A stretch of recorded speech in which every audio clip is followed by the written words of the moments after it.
몇 년 전에 영국에서 세상에서 가장 아름다운 영어 단어를 조사한 적이 있었습니다. 그 조사 결과가 참 흥미로웠는데요. 여러분들은 세상에서 가장 아름다운 영어 단어 1위가 뭐라고 생각하십니까? 첫 번째 그 1위를 차지한 단어가 있는데 그거는 mother였습니다. 그러니까 어머니라는 것이죠. 세상에서 가장 아름다운 단어가 어머니. 공감 가시죠? 그럼 어머니가 나왔으면 2위는 뭐가 나왔으면 좋겠습니까? father, 아버지가 나왔으면 좋겠는데 그거는 희망사항이었고요. father가 아니라 패션, 열정이라는 단어였습니다. 그러니까 어떤 일에 아주 열심을 하는 거, 열정을 쏟는 거. 3위인데요. 3위는 우리가 참 많이 좋아하는 건데 smile, 웃음이라는 단어가 나왔습니다. 4위는 우리가 많은 사람들이 생각하는, 많이 쓰는 단어죠. love, 사랑이라는 단어가 나왔어요. 5위는 우리나라 사람들에게는 좀 이렇게 생소하게 느껴질 수 있는 단어인데요. internality라고 단어인데 바로 영혼이라는 단어예요. 그래서 영혼이라는 단어를 서양 사람들은 굉장히 아름다운 단어로 표현했다고 합니다. 근데 저는 저 결과를 보면서 저에게 5가지 나왔던 저 단어를 1위부터 5가지의 단어를 하나로 축약시킬 수 있는 단어가 있지 않을까 생각을 해봤습니다. 여러분 1위부터 5가지를 다 축약하는 한 단어가 있다면 그것이 무엇일까요? 그것은 바로 Jesus Christ, 예수 그리스도입니다. 공감이 가시나요? 우리 예수님은 진정으로 자비하신 분이라고 성경은 말씀하고 있습니다. 어머니처럼 백성을 품에 안으시는, 암탉이 그 새끼들을 안는 것처럼 우리 주님은 참 자비하신 분이셨습니다. 또 예수님은 사명에 있어서 아주 열정이 있으셨어요. 한눈 팔지 않으셨습니다.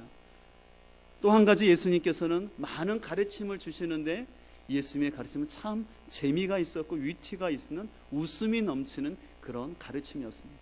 당시 종교 지도자들은 굉장히 근엄하고 엄숙하게 가르쳤지만 예수님의 말씀은 너무나 사람들이 알아듣기 쉽게끔, 그래서 듣는 사람들 하여금 고개가 끄덕지게 하고 미소가 나오게 하는 그런 가르침을 주셨습니다.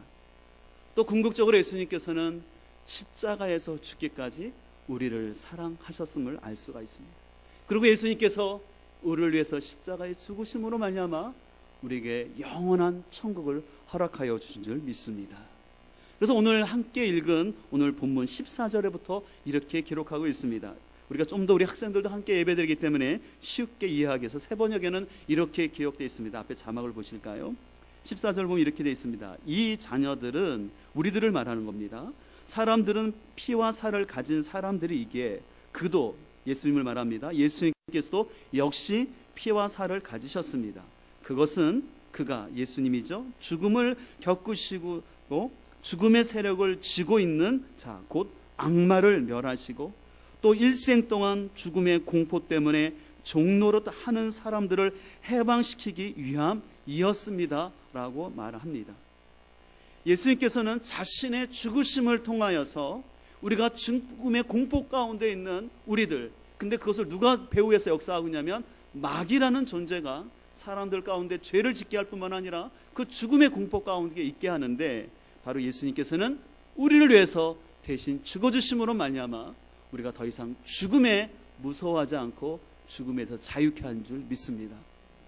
세상 사람들은 장례식에 갈 때 돌아가신 분이 90세 이상이 돼야지 호상이라고 말합니다. 그리고 그 이전에 돌아가면 좀 아쉽다고 말합니다. 그러나 진정한 호상은 예수 그리스도를 믿고 죽는 것이 호상일 줄 믿습니다. 아무리 오래 100세를 사시더라도, 아무리 유명한 사회적 직분이 있더라 할지라도 예수님을 알지 못한 죽음은 결코 호상이 될 수 없음을 우리는 믿어야 할 줄 믿습니다. 그렇기 때문에 예수 믿는 사람들은 그런 의미에서 장례식장 가는 것, 죽음이라는 단어가 두렵지 않습니다. 그 이유는 예수님께서 우리 안에 있는 죽음의 공포를 몰아내시고 영원한 천국을 허락하셨기 때문입니다. 또 오늘 17절을 보게 되면 예수님이 얼마나 우리를 사랑하셨는지 나와 있는데, 그것은 바로 예수님이 사람의 모습이 되셨다라고 말하고 있습니다. 특별히 그 17절 보면 범사의 형제들과 같이 되셨다라고 합니다. 여기서 범사의 형제들과 같이 되셨다라는 것은 뭐냐면 인간이 겪는 시험과 아픔을 친히 겪으셨다라는 것입니다. 여러분들, 오늘 예수님이 왜 인간으로 오신 게 중요하지 아십니까? 왜냐하면 예수님이 인간으로만 오셔야지만 우리 사람이 겪는 모든 두려움과 시험과 아픔을 알 수 있기 때문에 그래요. 그렇기 때문에 하나님이 친히 인간의 몸을 가지고 오셨는데, 이거를 중요한 전문 용어로 성육신, 영어로 인카네이션이라고 합니다. 중요한 단어니까 한번 따라할까요? 성육신. 거룩하신 분이 육신을 입고 오셨다라는 것이에요. 인카네이션, 하늘에 계신 그 아버지께서 이 땅에 인간의 몸을 가지고 오셨다라는 것입니다. 그것을 통해서 우리 예수님은 우리 인간의 가장 연약함과 아픔을 친히 공유를 해 주신 것이었습니다. 요즘 우리 사회가 여러 가지 시끄럽고 어렵습니다. 왜냐하면 국가 지도자는, 그 지도자께서는 국민과 결혼했다 하고 나라밖에 없다라고 말을 했지만, 막상 국민들이 어려움 당하고 있을 때 그것을 외면하면서 혼자 TV를 보면서 밥 먹는 것을 즐겨했고, 또 그 많은 시간들을 얼굴을 고치거나 아니면 올림머리를 하는데 시간을 많이 허비했습니다. 그럼에도 불구하고 계속해서 국민들을 살아간다고 하니까 국민들이 도저히 참을 수가 없어서 좀 이런 혼란이 나타나는 것을 볼 수가 있습니다. 그래서 지금도 추운 날에 많은 백성들이 외치고 있지만 그분께서는 듣지 아니하고 또 국민을 사랑한다고 말하고 있는 이 현실이 참 안타까울 수밖에 없습니다. 그러나 우리 예수님은 전혀 소통하지 못하신 분이 아니라 인간의 몸으로 오셨기 때문에 우리의 아픔을 아시고 소통하여 주신 줄 믿습니다. 그래서 오늘 본문에서는 예수님을 어떤 분으로 표현하고 있냐면, 예수님을 자비롭고 신실한 대제사장. 이 대제사장의 말은 쉬운 말로 중보자라는 거예요. 중보자라는 것은 하나님과 인간 사이에 연결하는 브릿지 역할을 하셨다는 겁니다. 그래서 그 제사장 역할을 하시는데, 중보자 역할을 하시는데, 예수님은 굉장히 자비롭고 신실하신 분이라고 얘기하고 있습니다. 우리나라 국민들은 경제를 살리는, 그래서 잘 살게 해주는 지도자를 원했습니다. 그러나 여러분, 우리 사회의 문제는 경제가 아니라 우리의 죄입니다. 여러분, 이게 굉장히 중요한 관점이에요. 우리는 잘 살게 되면 우리의 문제가 해결될 거라고 생각합니다. 아니에요. 성경은 말씀합니다. 우리의 죄가 해결돼야지 우리가 잘 살 수 있다고 말하고 있습니다. 그래서 예수님이 이 땅에 오신 목적은 바로 이 죄를 해결하기 위해서 오셨고, 이 일을 위해서 예수님께서는 고난의 십자가를 지신 줄 믿습니다. 아까 설교 서두에 세상에서 가장 아름다운 단어 두 번째가 패션이라는 단어라고 말씀드렸죠. 열정이라는 단어인데, 이 단어는 패션이라는 단어 또 다른 의미가 있는데 고난이라는 의미가 있습니다. 예수님은 하나님 나라를 위해서 열정적인 사역을 하셨는데, 그 사역의 결론은 어디였냐면 십자가의 고난이었습니다. 왜 고난을 받으셔야 했습니까? 바로 이 인간의 죄를 해결하는 길은 인간의 가르침이나 동물의 피를 흘려서가 아니라 죄가 없으신 예수님이 우리를 위해서 피를 흘려주셔야지만 우리 죄가 용서함 받기 때문에 하나님께서 친히 우리를 위해서 피 흘려주신 줄 믿습니다. 그러면서 18절은 이렇게 말하고 있습니다. 그는 몸소 시험을 받아서 고난을 당하셨으므로 시험 받는 사람들을 도우실 수 있다고 말하고 있습니다. 예수님 많은 고난을 당하셨다라는 거예요. 그렇기 때문에 시험 받는 사람들을 뭐 할 수 있다고요? 도와줄 수 있다라고 말하고 있습니다. 이러한 예수님의 모습에 대해서 구약성경 이사야는 이미 예언을 했는데, 이사야 53장 2절 이하에 보면 이렇게 기록되어 있습니다. 이제 이 이사야 53장의 말씀은 예수님을 표현하는 말씀인데요, 그는 주님 앞에서, 주님이 여기서 하나님을 말합니다. 예수님은 하나님 앞에서 마치 연한 순과 같이 마른 땅에서 나온 싹과 같이 자라서 그에게는 고운 모양도 없고 훌륭한 풍채도 없으니 우리가 보기에 흠모할 만한 아름다운 모습이 없다. 그는 사람들에게 멸시를 받고 버림을 받고 고통을 많이 겪었다. 그는 언제나 병을 앓고 있었다. 사람들이 그에게서 얼굴을 돌렸고 그가 멸시를 받으니 우리도 덩달아 그를 귀하게 여기지 않았다. 그는 실로 우리가 받아야 할 고통을 대신 받고 우리가 겪어야 할 슬픔을 대신 겪었다. 그러나 우리는 그가 징벌을 받아서 하나님에게 맞으며 고난을 받는다고 생각하였다. 우리 5절부터 같이 읽을까요? 그러나 그가 찔림은 우리의 허물 때문이고 그가 상처를 받은 것은 우리의 악함 때문이다. 그가 징계를 받음으로써 우리가 평안을 누리고 그가 매를 맞음으로써 우리 병이 나았다. 아멘. 이 말씀이 여러분 가운데 믿어질 때 하나님의 은혜가 여러분의 삶 가운데 가득 넘칠 줄 믿습니다. 예수님께 이렇게 멸시를 당하고 고난받으신 이유는 바로 나의 죄 때문에 예수님이 이런 고난을 겪으셨고, 친히 예수님이 아프기도 하셨고 여러 시험도 당하셨고 사람들에게 무시도 당하고 다시 말해서 왕따도 당하셨기 때문에 그런 고통받는 사람들을 예수님이 친히 도와주실 줄 믿습니다. 오늘 예배를 드리는 여러분들 가운데는 어떤 고통과 아픔이 있습니까? 어떤 분들에게 진짜 사람들에게 말하지 못하는 육신의 질병이 있는 분들이 있을 것입니다. 아니면 또 그 질병이 너무 고질적이어서 그 병 때문에 매일같이 약을 드시는 분도 있을 것입니다. 어떤 분들은 명절이 다가올 때마다 시댁에 가는 것이 너무너무 어렵고 고부간의 갈등 때문에 힘든 분도 있을 것입니다. 또 아니면 한평생 같이 부부로 살지만 마음이 통하지 않고 대화가 되지 않음으로 인해서 결혼 생활이 행복하지 않은 분들도 있을 수 있습니다. 또 어떤 분들은 자녀를 양육해야 되는데 자녀들이 뜻대로 되지 않아서 자녀들이 속을 썩여서 참 힘든 분도 있을 것입니다. 또 어떤 분들에게는 너무너무나 어려운 생활로 인해서 자녀들 교육비가 걱정되고 노후가 걱정되는 분도 있을 것입니다. 또 사람들에게는 내가 괜찮은 사람처럼 보이지만 자신 안에 있는 열등감 때문에 사람들 앞에 나서는 게 두렵기도 하고, 때로는 뭔지 말할 수 없지만 우울감 때문에 때로는 자살에 대한 생각이 드는 분들도 있을 것입니다. 또 시국을 보면서 이 세상은 너무나 불공평하다고 외치는 사람들이 있을 것입니다. 또 아니면 12월 달 시험의 계절인데, 그래서 12월 달만 생각하면 시험에 낙방했던 그런 상처 때문에 기쁘지 않은 사람들도 있을 것입니다. 그러나 저는 여러분들이 어떤 문제가 있든지 간에 우리 주님은 아시는 줄 믿습니다. 주님이 친히 인간의 몸으로 오셔서 아픔을 겪으셨기 때문에 그 아픔에 동참해 주시고 공감해 주시고, 그것을 공감할 뿐만 아니라 우리 예수님은 해결해 줄 줄 믿습니다.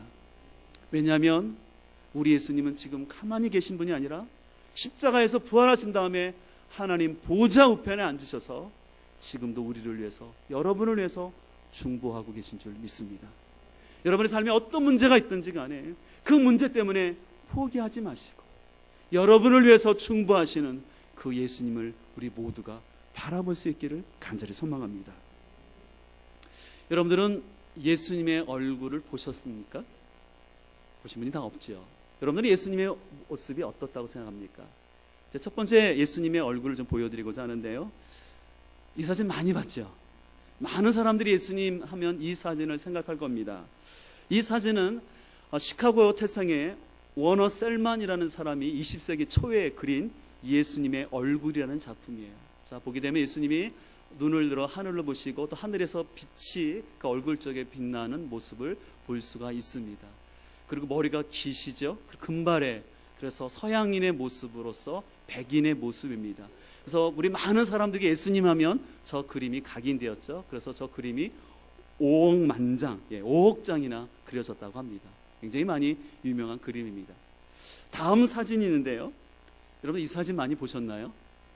어릴 적 저도 이 사진을 봤어요. 이 사진은 어떤 사람이 그 계시를 받아서 빨리 밖에 나가서 사진을 찍으라는 계시를 받고 녹고 있는 눈에 있는 그를 찍었는데, 찍고 나서 뭔지 모르는데 현상을 하고 보니까 저 모습이 나왔어요. 근데 저는 저 사진 보면 별로 좋은 기억이 없는데, 뭐냐면 어렸을 때 저 사진을 보고 예수님의 얼굴이 보여야 된다는 거예요. 근데 저는 잘 안 보였거든요. 그래서 예수님의 얼굴이 안 보이면 좀 믿음이 없는 사람 같아서 그랬는데, 좀 이 사진은 굉장히 예수님의 얼굴이 좀 잘 보이게 하는 사진인데, 어쨌든 이런 그림도 있었습니다. 세 번째 그림을 보여드리려고 그래요. 이 그림은 뭐냐면 2008년 4월달 영국의 BBC 방송에서 다큐멘터리로 제작한 것이었는데요, 이것은 영국의 연구팀이 최첨단 법의학과 컴퓨터 기술을 동원하여서 예수님의 얼굴을 복원한 것이었어요. 어떻게 복원했냐면 1세기 이스라엘 부근에서 1세기 무덤 중에서 가장 보편적인 유대인의 그 두개골을 발견하고 그것을 가지고 그 형태를 가지고 이렇게 복원을 했습니다. 그래서 아까 말한 것 첨단 법의학과 컴퓨터를 시뮬레이션해서 했을 때 예수님의 모습이 저런 모습이 아니었겠는가라고 얘기를 했습니다. 마지막으로 보여줄 사진이 있는데요, 이 사진입니다. 아마 이 사진도 보신 분들이 있을 거예요. 이 그림은 아키아나라는 천재 소녀가 그렸는데요, 이 소녀가 어느 날 천국을 경험했습니다. 그리고 천국을 다녀온 다음에 미술을 한 번도 배우지 않은 이 소녀가 천재적인 재능을 발휘해서 저 예수님의 얼굴을 그렸는데, 저 얼굴을 몇 세 때 그렸냐면 8살에 그린 거예요. 여러분 놀랍죠? 8살짜리가 한 번도 미술을 배우지 않은 아이가 저 그림을 그렸어요. 그래서 저 그림이 왜 유명하냐면, 여러분 3분이라는 책이 있어요. 책인데 거기에 콜튼이라는 한 학생이 나오거든요. 어린 학생이 천국을 경험한 다음에, 그리고 저 소녀를 전혀 알지 못하는 가운데 저 예수님의 그림을 여러 장 보여줬어요. 예수님은 아니라고. 근데 저 사진을 보니까 저게 맞다고, 내가 천국에서 봤던 예수님의 모습이 저 모습이었다라고 얘기함으로 인해서 저 그림이 굉장히 유명해졌습니다. 자, 여러분들 4가지 사진을 보여드렸는데, 여러분들 저 4가지 중에 어느 것이 예수님 사진일까요? 아무도 모릅니다. 아무도 모릅니다. 그러나 저는 이 다음 한 장의 사진을 좋아하는데요, 이 사진을 좋아합니다. 여기 지금 이 사진이 어떤 사진인지 아세요? 제목이 예수님의 반칙이에요. 잘 보셔야 되는데, 자, 사람들이 뭐 하고 있어요? 근데 예수님 뭐 하고 있죠? 왜 뛰신 거예요? 여러분, 예수님 무리를 걸으셨잖아요. 그래서 그걸 한 거예요.